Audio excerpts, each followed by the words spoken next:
everyone. Welcome. It's Isaiah from isaiahbell.com. And this is another episode of my podcast, Isaiah's Inspiring Evenings. So tonight we are going into one of our series. As you might remember, for 2024, I have various series. And so this is the Things Women Don't Talk About series, where we talk about things that women don't talk about. So it can be mundane topics like bathrooms or cooking recipes or whatever, or it can be subjects that we don't talk about because they are too deep or too taboo or basically ignored, which is the case of tonight's subject or topic, since it only concerns 50% of the population, right? So it's basically ignored. And it's a little different episode than I would do usually because it's part one of 4 episodes.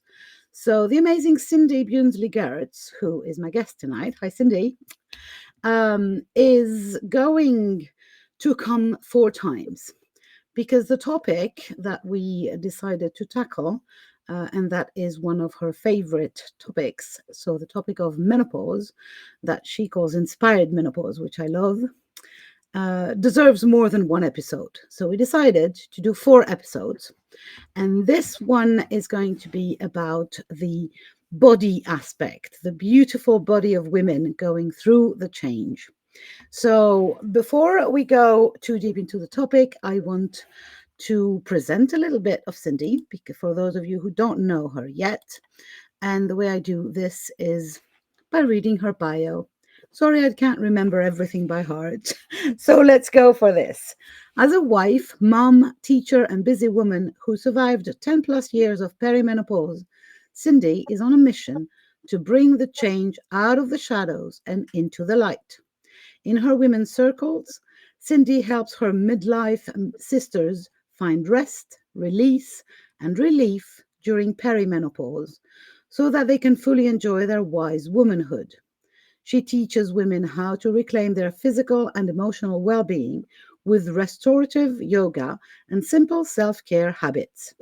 And she shows midlife women, pregnant with the possibility of who they're becoming, how to rebirth themselves into a vibrant, second half of life. A woman's joyful journey through midlife can start in her powerful, transformative women's circle, Not Your Mother's Menopause, and her signature Inspired Menopause program. Cindi is a certified Kripalu yoga teacher of 25 years and co-author of 2 books, Awakening the Divine Feminine and Love Notes from the Soul. And of course, you will find all of Cindi's links and credentials above or below the audio or the video, depending on what you are looking at or watching. If you are following us live and you have questions, please don't hesitate to ask them in the comments. So, inspired menopause, the body part.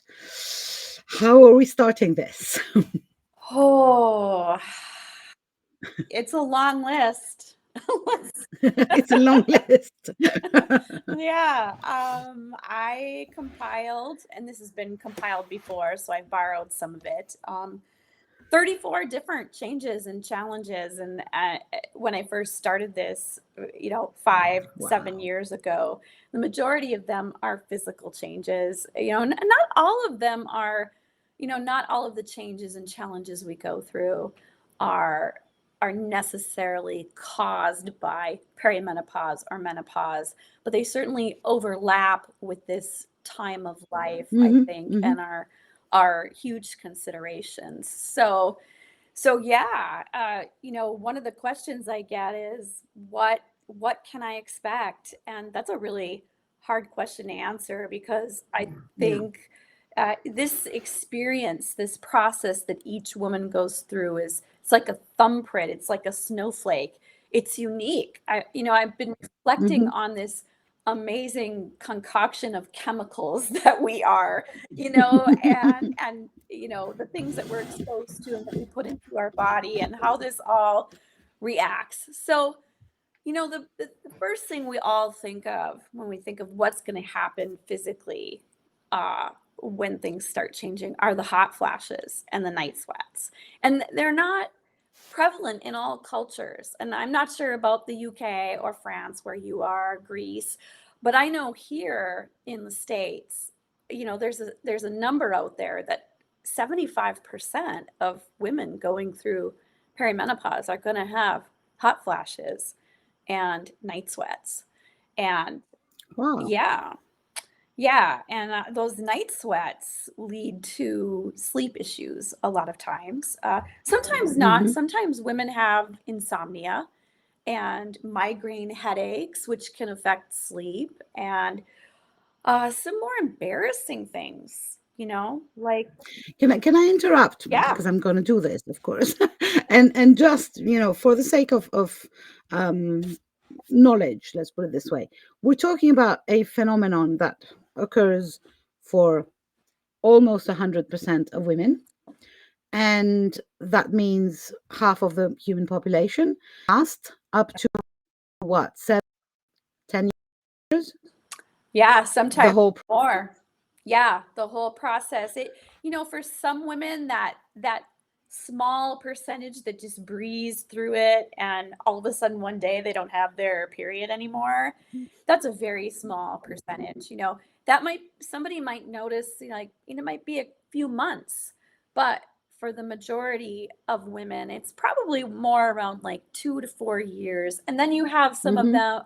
some of us like me that are anomalies and we're like 10 plus years. I think I'm in year 12 now. And a lot of those physical challenges and changes, and you'll notice I don't call them symptoms. I'd love to talk about that too. But the changes and challenges physically have passed for me. I'm still dealing with hot flashes and night sweats, and they go in cycles.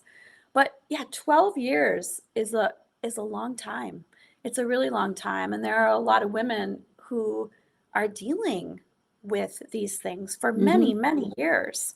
Yeah, So, because and some of the more embarrassing, there is a majority or a general um, idea of when it starts, but you are the perfect example or counter example that it's sometimes it's not when you're 48 or 52 or sometimes it's either or older or so the thing that you were saying about it being very individual is what um it's yeah, both very very individual experience and a hugely collective experience actually. yes, it is. It's both. There are so many things that we have in common that can happen, but the way and the timing that those things, those changes and challenges come up in our body, in our hearts, our minds, and our spirits is different and Mm, unique. And, most women are gonna, the average age for going into menopause, which, I'll define for our audience is 12 consecutive months without a period, is around age 50, 52. But I know women who've gone into menopause naturally at 44, 58, upwards of 60. And so when you think about, okay, here's this time frame from 45 to 60 years old, that's a 15-year time span. yeah. And I think it causes a lot of women anxiety because they're like, well, where am I going to land in there? We just Mm, don't know. I mean, you might be able to get a little bit of an idea based on your family history, but not all women mhm. know their family history or have it available to them. Yeah. Or yeah, for me, for instance, because we're going to be talking about ourselves here. My mom had a hysterectomy when she was 42, so she never went through menopause. So I had no history. Obviously, my granny was no way going to talk about anything remotely concerning menstrual cycle with me. So I have no history whatsoever. So I had to just wait and see, and it did not provoke anxiety, but I don't know. It's a mystery complete because also Right. that's things we don't talk about, right? Yeah, it is. It's things that we don't talk about. Like you mentioned your grandmother, my own grandmother and her sisters, my aunties. They talked about it as the change of life. So, Mm, there was a time where women didn't even feel comfortable using the words. Like they Yeah. had a code for it, you know? Yeah. Like we'll talk in code about it. Yeah. Yeah. Yeah. So There was a time not so long ago, I'm old by now. I remember a time when we didn't say menstruation, all of, let alone part of my lineage is Greek. So we're talking about a very conservative and patriarchal society. Remotely, we're not even discussing blood in any way, shape, or form. And I'm going to take you up on something that you said earlier. You said, I don't want to call them symptoms, but this is one big thing for me, is the amount of brainwashing that goes around a disease. And right, so they're not symptoms. yeah, I find it so ironic that so they're called symptoms when, to me, that word has no place in the conversation because it's a natural process that we're going through. And what I find so ironic is practically zero of the medical community has any training in menopause, yet they're trying to medicalize it. So it's like, what's going on with that? Yeah. So I'm more comfortable saying challenges and changes, awakenings and openings in our body and our heart and our mind and our spirit, rather than symptoms. It's, for the vast majority of women, there doesn't need to be medical intervention. Sometimes there is, and even in those cases, like even when someone has a hysterectomy and they go into an immediate menopause, I feel sadness around that because they're robbed of the process. Like the whole process for me has not just been physical, but it's been this, emotional and spiritual awakening. And to have that happen so abruptly, and then you're robbed of all of that. You're robbed of the gift of this passage, of going through this process, of reflecting on your life and looking at your failures and your successes and your life lessons, and then being able to look ahead and choose and create what you want for yourself. Agreed. On top of that, there is the if we, I'm trying to not spread too much over the episode, so I'll bring us back to the body. But there's this very confusing thing that there are so many changes. I was going to say available or possible, and then so many of us, we go through, is that menopause? Is that is that showing me that something's happening, or is it not? So there is you were mentioning that the medical profession is not trained, but neither are women. So we go in there almost, and except for the three main ones, which would be flashes, variation in the period, and vaginal dryness. Dryness in general, like your hair becomes dry, your skin, your vagina. It's like everything is dry. Like, and some things you might might not think of being related to hormonal changes in perimenopause. I would say if it's something you've never experienced before, it might be worth investigating to see if your hormone levels are changing. Like women who have burning mouth, like the top of their mouth starts burning. That can be Wow. My teacher said the other day that hormones are the most powerful drug. And it's so true. They are so powerful, and we have these receptors. They're like a lock and key system, right? The endocrine system. And so if just one little thing is off, the whole system's in upheaval. Yeah. Of course, being overweight myself, I'm going to mention weight as well, because the process for me has included weird weight gain, and also not hungry, too much hunger,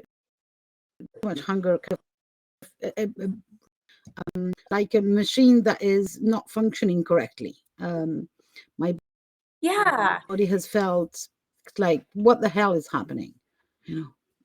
Yeah, I would like to respond to that because I that is huge for women. I'm a small person to begin with, and I have also noted shifts in my weight and where I carry my weight and how much weight I have. I'm 10 pounds heavier than I was 10 years ago. And here's the thing that's happening. Your hormones are doing a dance as you go through perimenopause. So your ovaries, which have been in charge of producing estrogen, right? And those other hormones that are related to our cycle, they want to retire. And so your adrenals and your organs and your body fat stores take over the production of some of those hormones. And so what I like to say to women is, you know, it's probably normal. I want to normalize that we have a little extra, that there's a reason for it during Yeah. this phase of life, right? I mean, there is a certain place where it becomes an unhealthy weight, but we're so caught up in this perfect looking image that even women who are maybe 5 or 10 pounds more than they used to be, that causes them a lot of angst and anxiety. And I just want to normalize that a But I little think extra. it starts with, for me, it starts with the reminder that I need to myself repeatedly that we're beings.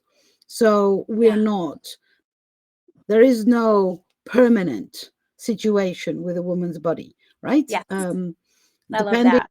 happening, you are, are you having kids? Did you have them? Were you pregnant? Did you have labor or did you not? There is no permanence. So why should there be or a line that would be um, the same one through menopause, which is just change, like, Right. And the changes we go through the process are even nuanced. And I'll take hot flashes for an example. You know, I, I've had them for, like I said, 12 years now, and they've wow. gone through so many nuanced cycles. For example, I went through a period where my hot flashes started at my feet and went up to my head. I had a period where I would get beet red in the face every time I had one. I went through a time where they were very mild and I would have like, they would be so sporadic, one here, then a few more days, and then I'd have one. And then I went through a whole period of time where I could count on having one in the morning, every time I ate, in the evening, just like clockwork, and some of them I would just be dripping in sweat, and it would like pool between my breasts. Mm. And at other times I'd feel it behind the backs of my knees. So I feel like I've had every iteration of the hot flash that's You possible, seem to have had the whole menu, but but I not all like what at you're the same saying. time.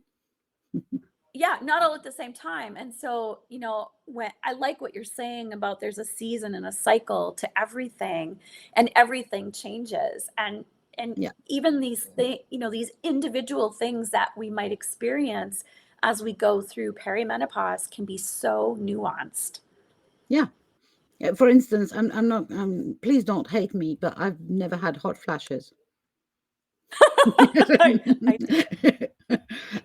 I I've been in perimenopause for a good 6 years now, and I've never had hot flashes. I've had Yeah, sweats. The thing that everybody describes as hot flashes, I've, I've had my yeah, own yeah. set of changes and weird things. But it's really um, to that with other women, because as you were saying, most of them are untrained, but our Yeah. sisters are not, because if we can discuss it with other women, it changes everything. Yeah, it does. And I want to I want to take this idea of a hot flash a little further and go a little Okay. woo here, which I know you'll love. So, the medical profession, they're going to be looking for a cause of that and a fix for that. And what I've learned through my yoga experience is to be accepting of the changes that are happening to my body. And so, what I mean by that is not acquiesce. That means give up. I don't mean giving up. The root meaning of acceptance is to receive. So, how do we receive these changes in our body with more grace, with more ease? And I like to take the hot flash as an example of this isn't just something physical happening to my body, but what if it's a reminder? What if it's a wake up call? What if it is the fire of change, of something that needs to change in my life rising up, right? Or just a reminder that I need to slow down more, to rest, right? So, yeah. Yeah, no, that's really interesting because most, I'm guessing, if I take it from my own experience, that most of the time we go straightforward anxiety, ooh, what's happening? And then it creates fear and anxiety. And what you're asking us here to do is go the opposite way and say, it's telling me what is happening is telling me a story, and it's my story. How can I accept it and yet find a way to with that instead of through it? Yes, to sit with your anxiety, to sit with your hot flashes, to sit and walk with. I love that. I love that imagery, to walk with what's happening in your body. And I call this the first key to an inspired menopause and your beautiful body is to accept the changes that are happening physically and to nourish your body. So, what are the things that you can do to rest more, to, you know, uh, to nourish and nurture your body? Yeah, because maybe we should make a stop here and point that one of the major symptoms, and I'm using symptom this time correctly, because all of this is Yeah. exhausting. Yeah. And when you feel exhausted, this is a symptom of dealing with it in a healthy way. So this for the time, it's a consequence. It is a symptom of not the way that I try to deal with it. The things is I used to be the person who hated sleeping. I was, as a young woman, as a maiden, I considered sleeping was a waste of time. We'll sleep when we're dead. I have a life to live. I want to go and do things, run, enjoy my life, swim, whatever. I Yep. can't nowadays. But I have a choice of deciding that I will walk through it and exhaust myself, or that I will rest, do other Right. kind of find a new rhythm that Yeah. includes that, or or it becomes a symptom of then exhaustion. Yeah, exactly. And I can so relate to what you're saying.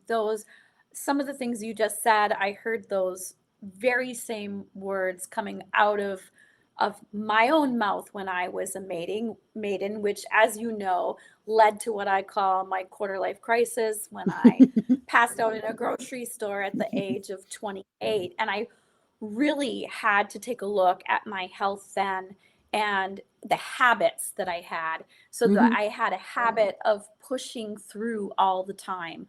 I had a drive and I had to look at that and I had to make different choices and shift that. And that's what set me up for a more easeful perimenopause. Because believe me, everything that's on that list, I've gone through, I've had, but I never felt like I suffered during perimenopause. In fact, I felt like it was one of the best times of my life in some ways. So I survived it, but I also feel like I thrived through it.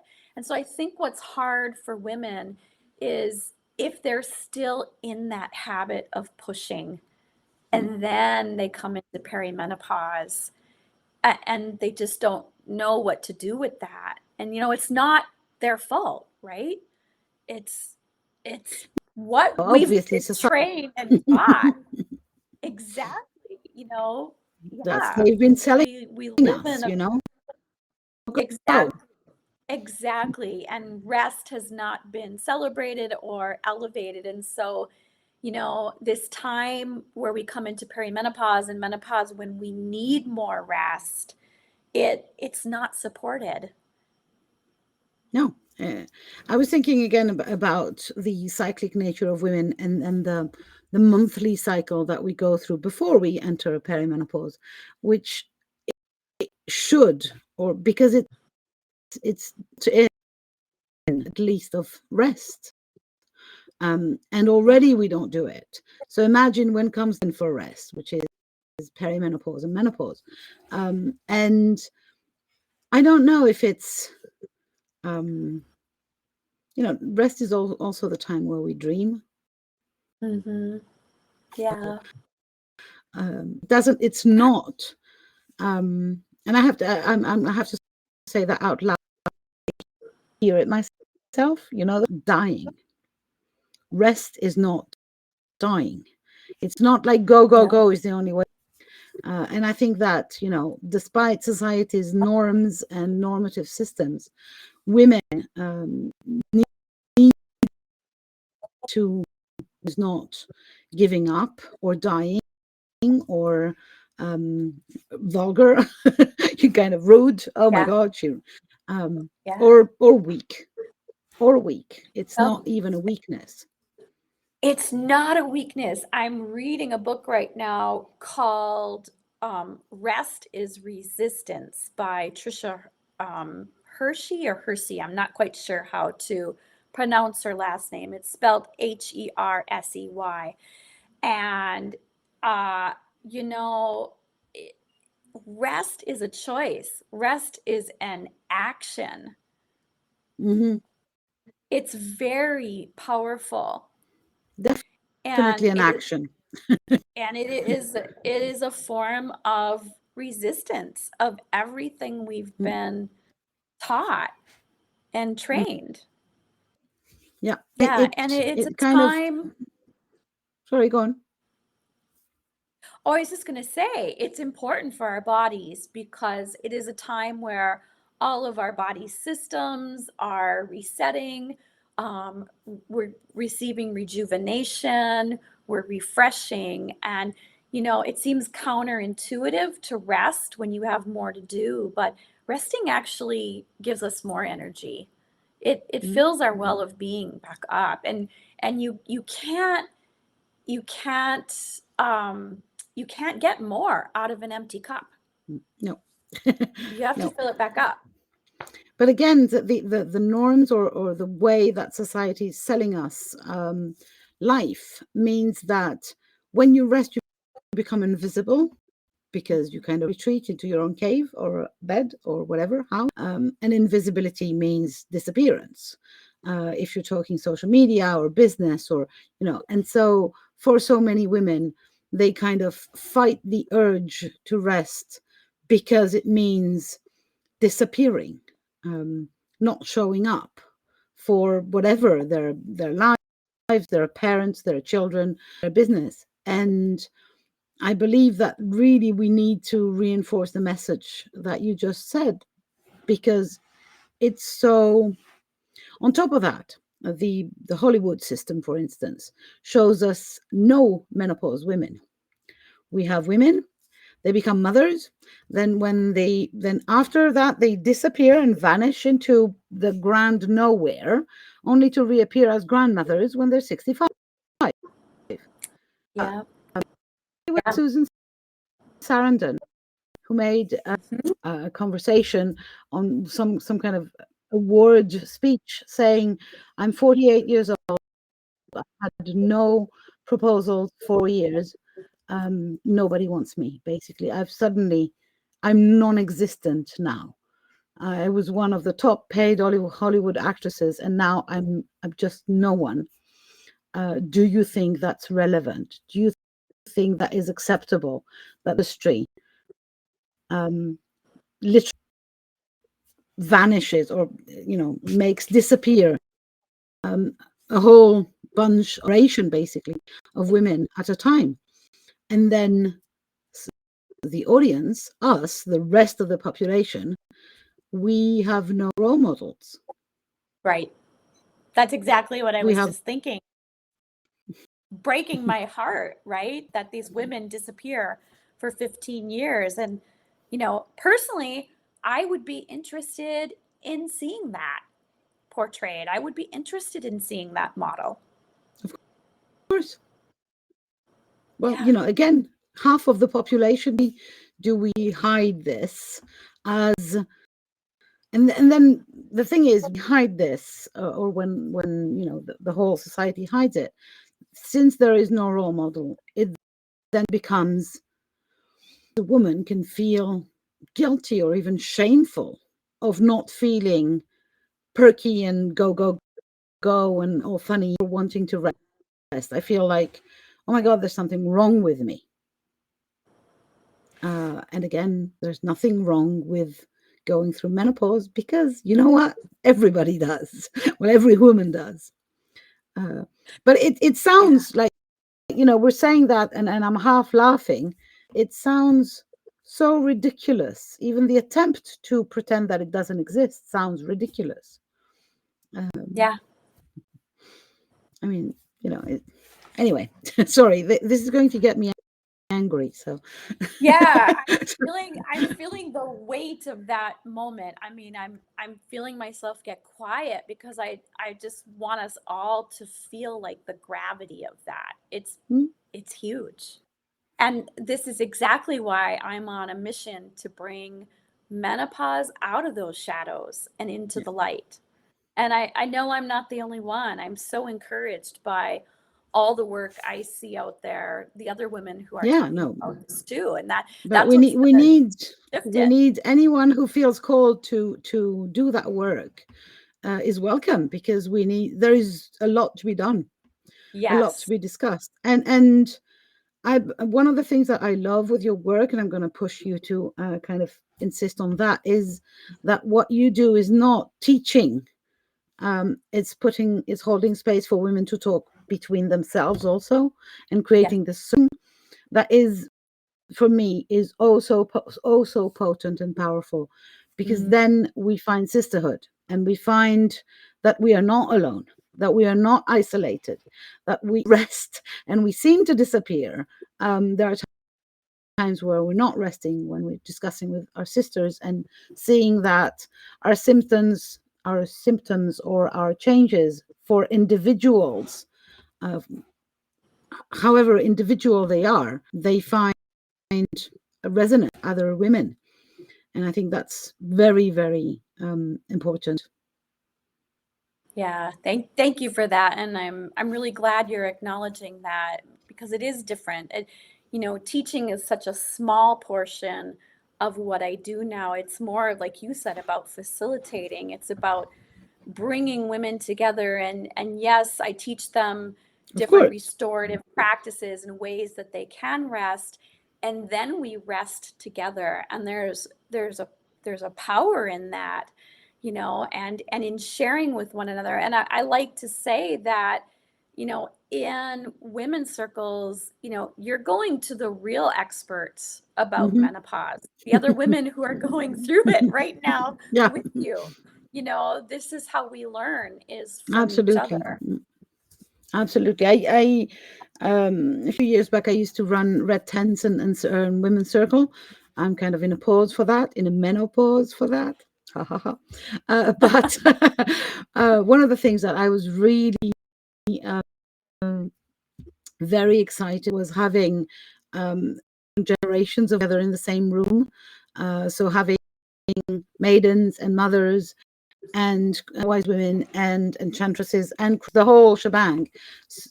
It's so powerful to see that, and so reassuring to see that we're kind of circling together in this weird cyclic existence that is a woman's life.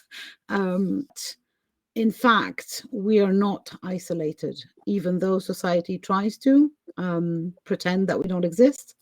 Guess what? We do. Yeah, we do. We're not alone. We're not isolated. We can connect with each other and we can And we share can our learn so voices much. and learn so much from Yeah, each because other. basically, if we wait, if all of us, if we wait to for society to educate us, this is a dead end.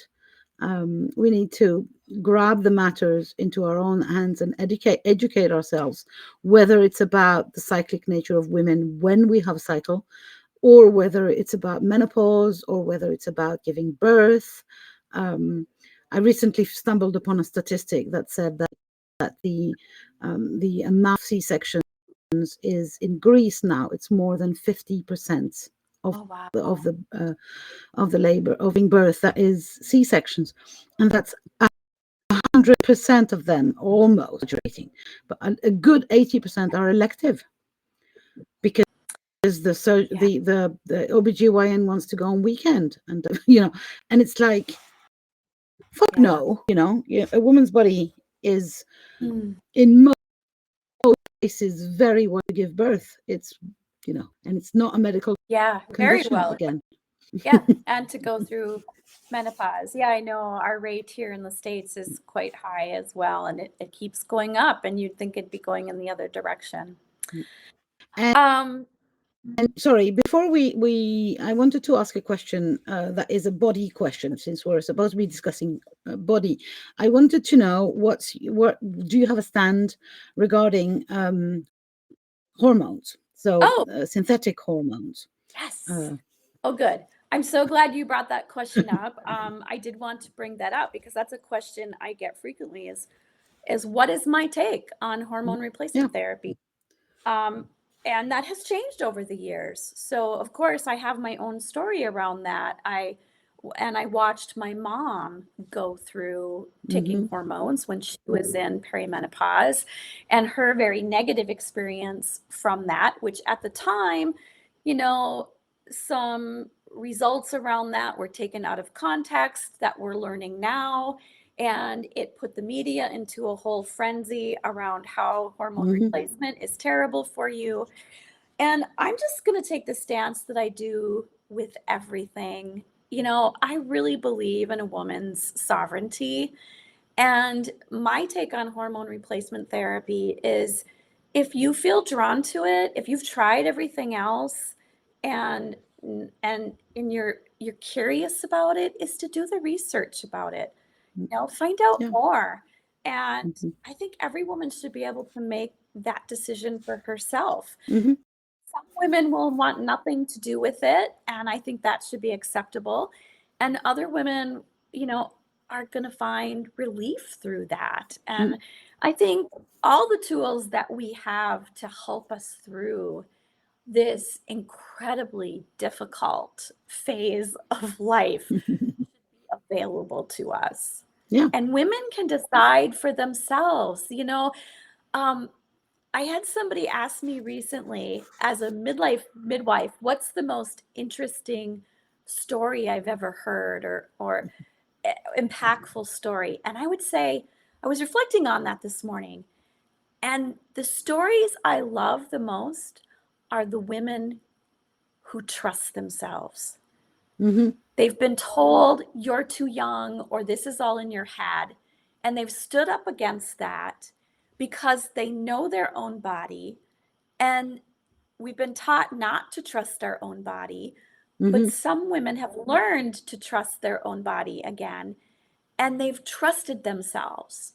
And they were right. Hmm. So Yeah. that's my take. Whatever That's my take on hormone therapy that's a replacement good is one. That's a good one. yeah. Absolutely. I am in absolute accord that, since we are all going through this change individually, well, the answers, the solutions are also individual. Yeah. Um, we all, we Yes. cannot Yeah. anymore. Well, we should not. I should, but I'm going to. We should not. This change be somebody else's choice. We need to do our research and to make our own choices. Whatever the choices, they will be right for us, for each of us. But I believe that, kind of giving up our power to somebody else to decide for us is the worst. Unless you have a medical condition, obviously, Right. this is different. Yeah, that is Um, different.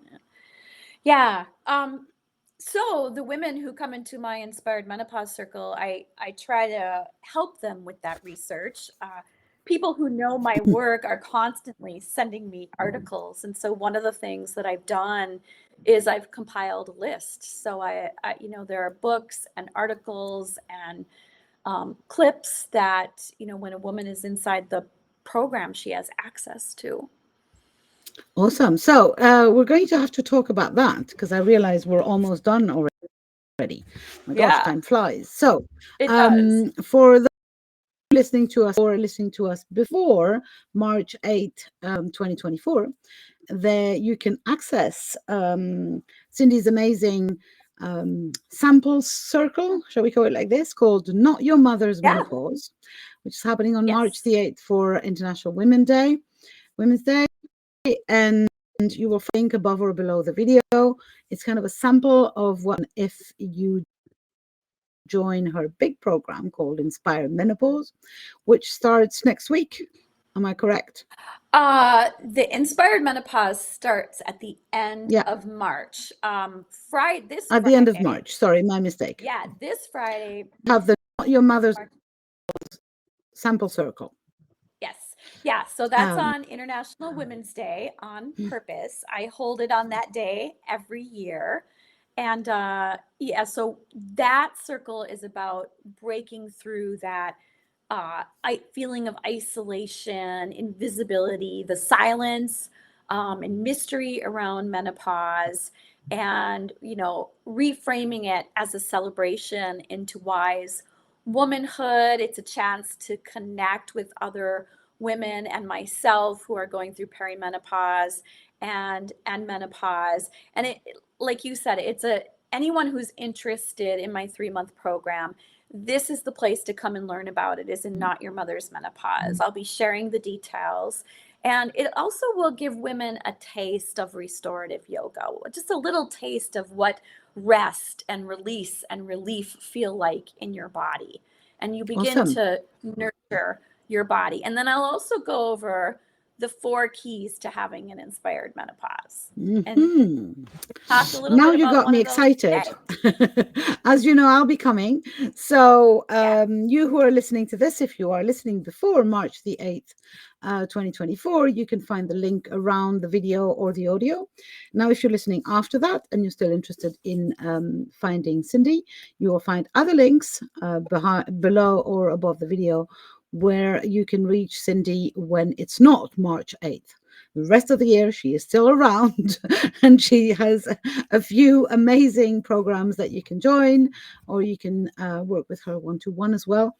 And I'm really excited that we get to talk about this topic a little more since we're doing another, as we were saying. So we're going to spread them over the course of 4 months or 3 months. So roughly once a month, we'll come together and discuss the various layers of menopause, shall we say. So today we've centered a lot around the body. We will go through the mental, the emotional, the spiritual aspects of menopause in the next 3 episodes. So if you're interested in this one, I'm really happy that we get to do these because again, it's a cyclic thing and it lasts a long time. So it's for many women, it's not like a one-off 5 minute and then take a pill and then we're done. It might be the longest experience of a change because we have pregnancy for any woman who has had children. It is a long thing, but it's 9 months, right? And then done. And then Yeah. done. Sometimes you repeat that crazy stuff, but for most, for the most part, it's 9 months. Whereas menopause, as we were saying, can be a very long experience. And I think that it's also, you said that earlier on, and I would like to bring there. It's also an evolving thing. Mhm. It's not Yeah. like you're going to years of menopause and from day one to the end of it, it's going to be the exact same thing. It's going to change whether your hot flashes go from the feet and then from the head or whatever, whether you have hot flashes or not. Blood, no more blood, less blood. There's so much change in the change. Yeah, there is, and that's why I'm excited to have a series to talk about all of these things that are just happening on a physical level, but also emotionally, Yeah. mentally, spiritually. And some of the women who come to Inspired Menopause, what you're talking about is exactly why they come back year after year, 4 or 5 years. I think this will be my 5th year, and I have women who've attended every year because Mm-hmm. every year there's something different, there's something new for them, they've grown Mm-hmm. into a new person, and so each year it's just as exciting as the last, and uh, just as filled with growth and potential and possibility as the last. Awesome. Well, I couldn't be more excited. Thank you very much for this first episode. Thank you. So it will be on the podcast tonight, later tonight, or tomorrow morning. And yeah, hopefully it will inspire women who feel lost with menopause to come and join you at least during the Not Your Mother's Menopause Circle, and maybe for longer, and to listen to episodes 2, 3, and 4, the dates of which will be in the description of the podcast, but I don't remember them by heart right now. Thanks Yes. again, Cindi. Oh, thank you. All And I will talk to you very soon. right. Bye for now.